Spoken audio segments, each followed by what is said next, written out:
നിയമസഭയിൽ കന്നിപ്രസംഗം നടത്തി എംഎൽഎമാരെ കയ്യിലെടുത്തിരിക്കുകയാണ് Perambra MLA Fathima Thahiliya. Operation തൂഫാനെയും ആഭ്യന്തരമന്ത്രി രമേശ് ചെന്നിത്തലയെയും അകമഴിഞ്ഞ് പ്രശംസിക്കുന്നുണ്ട് ഫാത്തിമ. ഓപ്പറേഷൻ തൂഫാനിൽ ഈ സംസ്ഥാനത്ത് ഏറ്റവുമധികം സന്തോഷിക്കുന്നത് സ്ത്രീകളാണ്. ഒരു സംസ്ഥാനത്ത് ലഹരി മാഫിയെ പിടിമുറുക്കുമ്പോൾ അതിൻ്റെ ദൂഷ്യവശങ്ങളിൽ വട്ടം കറങ്ങുന്നത് സ്ത്രീകളാണ്.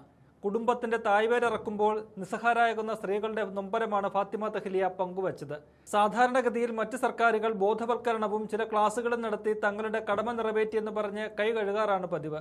എന്നാൽ ഇവിടെ UDF സർക്കാർ ചെയ്യുന്നത് സ്ത്രീകൾ ആഗ്രഹിക്കുന്ന കാര്യങ്ങളാണെന്നതിൽ ഏറെ സന്തോഷമുണ്ടെന്ന് ഫാത്തിമ സഭയെ അറിയിക്കുന്നുണ്ട്.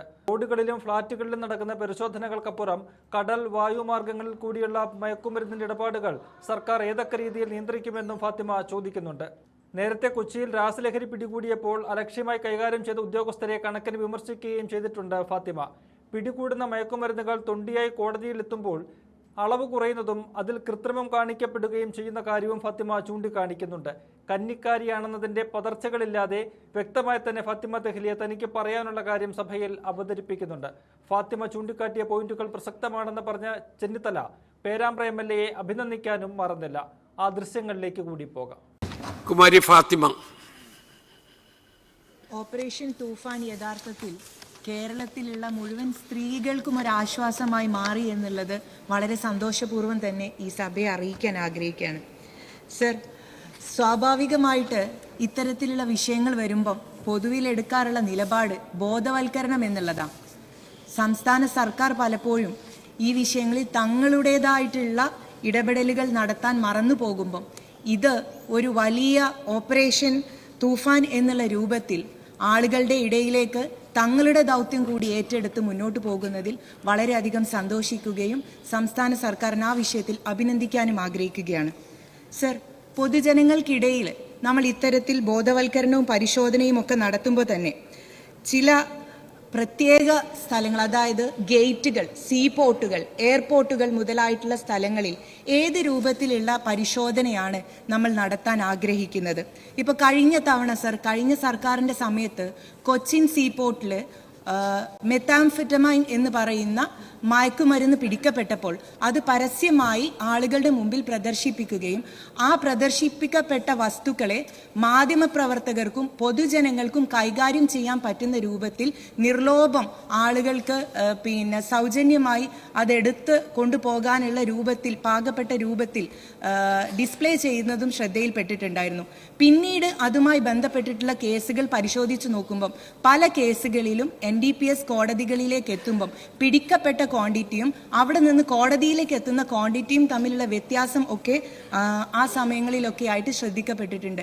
അപ്പം ഇത്തരത്തിലുള്ള കേസുകളിൽ എങ്ങനെയാണ് സാധാരണക്കാർക്കോ മാധ്യമപ്രവർത്തകോ ഒരു പക്ഷേ അതിനെക്കുറിച്ച് അറിവുണ്ടാവണമെന്നില്ല, പക്ഷെ ഉദ്യോഗസ്ഥന്മാർക്ക് കൃത്യമായിട്ടും ഇത്തരത്തിലുള്ള വസ്തുക്കൾ പിടിക്കപ്പെട്ടാൽ ഏത് രൂപത്തിലാണ് അത് കൈകാര്യം ചെയ്യേണ്ടത് എന്നുള്ളതിനെ കുറിച്ചിട്ടുള്ള പ്രോട്ടോകോൾ നൽകിയിട്ടുണ്ടോ? അതെങ്ങനെയാണ് നടപ്പിലാക്കാൻ ഉദ്ദേശിക്കുന്നത്? ബഹുമാനപ്പെട്ട മന്ത്രി. ബഹുമാനപ്പെട്ട പേരാമ്പ്ര മെമ്പർ വളരെ പ്രസക്തമായ ഒരു 2 കാര്യങ്ങളാണ് സാർ ഇവിടെ പറഞ്ഞത്. ഒന്ന് സാർ, നമ്മൾ ഇത് തടയാൻ ആകാശത്തിലൂടെയും കരയിലൂടെയും കടലിലൂടെയും വ്യാപകമായ തോതിൽ, അത് ട്രെയിനിലൂടെയും വ്യാപകമായ തോതിലാണ് ഈ മയക്കുമരുന്നുകൾ വന്നുകൊണ്ടിരിക്കുന്നത്. അപ്പം അത് തടയാൻ വേണ്ടിയിട്ടാണ് ഞാൻ തന്നെ മുൻകൈ എടുത്ത് കേന്ദ്ര ഏജൻസികൾ, കേരളത്തിൽ പ്രവർത്തിക്കുന്ന മുഴുവൻ കേന്ദ്ര ഏജൻസികളുടെയും യോഗം വിളിച്ചുകൂട്ടി അവരും കേരള പോലീസും തമ്മിലൊരു കോർഡിനേഷൻ ഉണ്ടാക്കിക്കൊണ്ട് സംയുക്തമായ നിലയിലുള്ള റെയ്ഡുകളും സംയുക്തമായ വിവരങ്ങൾ കൈമാറലും അതോടെ അറസ്റ്റ് ഉൾപ്പെടെയുള്ള കാര്യങ്ങൾക്കും വേണ്ടിയിട്ട് മുന്നോട്ട് പോയിക്കൊണ്ടിരിക്കുന്നത്. സാറിനകത്ത് ഇന്റലിജൻസ് സംവിധാനവും കസ്റ്റംസ് തുടങ്ങിയിട്ടുള്ള സെൻട്രൽ ഏജൻസികളെല്ലാം സഹായിക്കുന്നുണ്ട്. ഇവിടെ ബഹുമാനപ്പെട്ട മെമ്പർ ചൂണ്ടിക്കാണിച്ചത് ശരിയാണ്. കടലിലൂടെ, ഏറ്റവും പ്രധാനമായി വരുന്ന കടലിലൂടെ, ട്രെയിനിലൂടെ, വിമാനമാർഗം, ഇതെല്ലാം കടന്നു വരികയാണ്. അപ്പം അതുകൊണ്ട് ചില രാജ്യങ്ങളിൽ ചില മയക്കുമരുന്നുകൾക്ക് ടാക്സും ഇല്ല, ഒന്നുമില്ല, നിരോധനവുമില്ല. ഹൈബ്രിഡ് ഗഞ്ച പല രാജ്യങ്ങളിലും അത് ഉപയോഗിക്കാം. അതെല്ലാം ഇങ്ങോട്ട് വന്നുകൊണ്ടിരിക്കുകയാണ്. സാർ, ഇത് അഫ്ഗാനിസ്ഥാനിൽ നിന്ന് ആരംഭിച്ച് പാകിസ്ഥാനിലൂടെ ഇന്ത്യയിൽ വന്ന് മറ്റ് നോർത്ത് ഈസ്റ്റേൺ സംസ്ഥാനങ്ങളിലേക്ക് പോകുന്നു. ബർമയിൽ നിന്ന് വന്ന് ഇന്ത്യയിലേക്ക് വരുന്നു. ഇങ്ങനെ പലതരത്തിലാണ് സാർ ഇത് വന്നുകൊണ്ട്. ഇത് സോഴ്സ് വളരെ അന്താരാഷ്ട്ര തലത്തിലുള്ള മാഫിയ ഇതിന്റെ പിന്നിൽ പ്രവർത്തിക്കുന്നുണ്ട്. ഇതൊരു ലുക്രേറ്റീവ് ആയിട്ടുള്ള ബിസിനസ്സാണ്. അപ്പൊ ഇവിടെ പറഞ്ഞ രണ്ടാമത്തെ പോയിന്റ് ബഹുമാനപ്പെട്ട മെമ്പർ പറഞ്ഞത്, പിടിക്കുന്ന ക്വാണ്ടിറ്റിയും കോടതിയിലെത്തുന്ന ക്വാണ്ടിറ്റിയും തമ്മിൽ വ്യത്യാസം. അത് കള്ളക്കളി കളിക്കുന്ന ഉദ്യോഗസ്ഥന്മാരാണ്. അങ്ങനെ കള്ളക്കളി കളിക്കുന്ന ഉദ്യോഗസ്ഥന്മാരുടെ പേരിൽ കർശന നടപടി എടുക്കുമെന്ന് കൂടി പറയാൻ ഞാൻ ആഗ്രഹിക്കുന്നു. സർ, ആ കൂട്ടത്തിൽ ഒരു പ്രധാനപ്പെട്ട കാര്യം നിയമത്തിന്റെ ഒരു അപാകതയെക്കുറിച്ച് പല ചർച്ചകളിലായിട്ട് വന്നിട്ടുണ്ട്. ആ അപാകത പരിഹരിക്കുന്നതിന് വേണ്ടി സംസ്ഥാന ഗവൺമെന്റിന് ചില പരിമിതികളുമുണ്ട്. കാരണം സെൻട്രൽ ആക്ട് ആണ് എന്നുള്ളത് കൊണ്ട്. പക്ഷെ നമ്മൾ കേരളത്തിൽ ഇതിന്റെ ഏറ്റവും വലിയ വിഷമം അനുഭവിച്ചുകൊണ്ടിരിക്കുന്ന ആളുകളാണ്.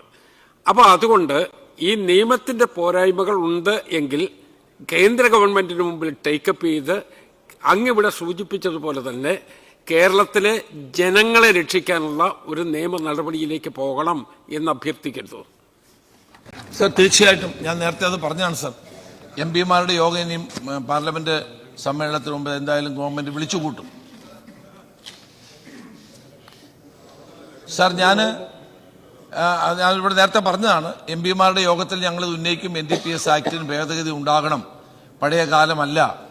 ഇന്ന് വ്യാപകമായി കേരളം മാത്രമല്ല ഇന്ത്യയിലെ എല്ലാ സംസ്ഥാനങ്ങളും, സാർ, ജമ്മു കാശ്മീരിൽ അവിടുത്തെ മുഖ്യമന്ത്രിയും ഗവർണറും ഒരുമിച്ചിറങ്ങിയിട്ടാണ് ഇത്തരത്തിലുള്ള ഒരു ഹണ്ട് നടത്തിയത്.